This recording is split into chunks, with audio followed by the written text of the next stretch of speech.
सरदाना साहब, क्या क्या अभी जो भी स्तर चल रहा है, एक आम परिवार को, गरीब परिवार को, एक लोअर इनकम क्लास को या मिडिल क्लास को, क्या उसके टॉलरेंस लेवल पर आप मानते हैं इस वक्त चीजों की कीमतें हैं?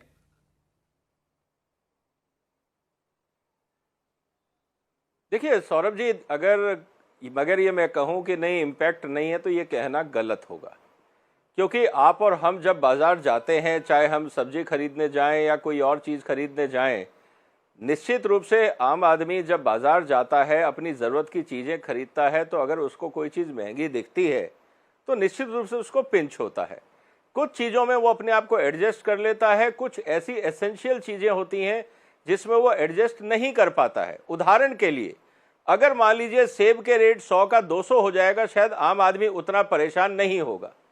लेकिन अगर प्याज या टमाटर के रेट बढ़ते हैं तो आम आदमी ज़्यादा विचलित होता है।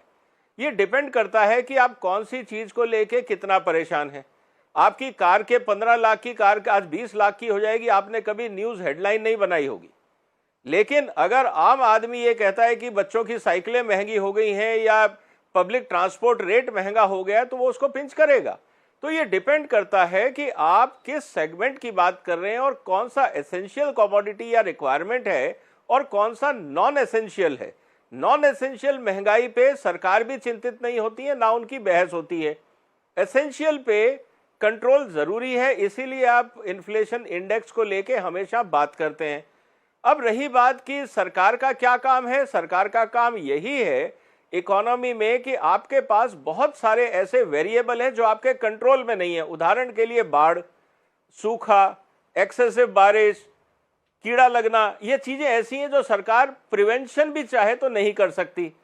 दूसरी तरफ सरकार को यह भी तैयारी रखनी है कि 140 करोड़ लोगों के लिए अंतर्राष्ट्रीय बाजार में कोई सप्लायर नहीं है जो आपको सस्ते दाम पे चीज दे दे। तो ये चुनौती भारत के साथ हमेशा रहेगी।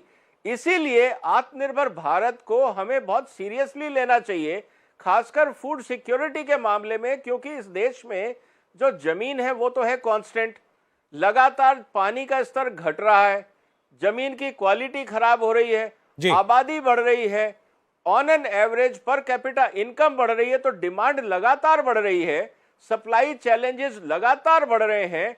इसीलिए मैंने ये कहा कि पहले आपने देखा कि प्याज पे प्रॉब्लम थी, फिर आपके टमाटर में प्रॉब्लम आई, आने वाले दिनों में देखिएगा आप दाल को लेकर समस्या हो जाएगी। कहने का मतलब ये है कि ये चैलेंज बने रहेंगे, ये गोल पोस्ट शिफ्ट होते रहेंगे। ये सरकार के ऊपर है कि कितना एडवांस प्लानिंग करती है।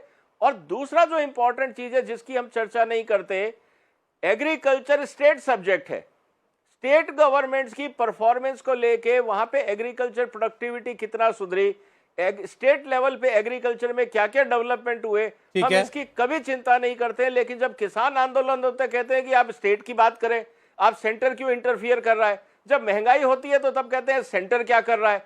तो कहीं ना कहीं हम हर चीज में राजनीति ढूंढने की कोशिश करते हैं। ठीक है सरदाना साहब, जरा जवाब ले लें जो बात आपने कही है कि राज्यों की भी जिम्मेदारी है, कंट्रोल होगी। ठीक है, राज्यों की भी जिम्मेदारी है महंगाई काबू करने में भी। इंडिया टीवी हर वक्त हर जगह डाउनलोड करने के लिए सर्च करें India TV news Google play store या ऐप स्टोर पर।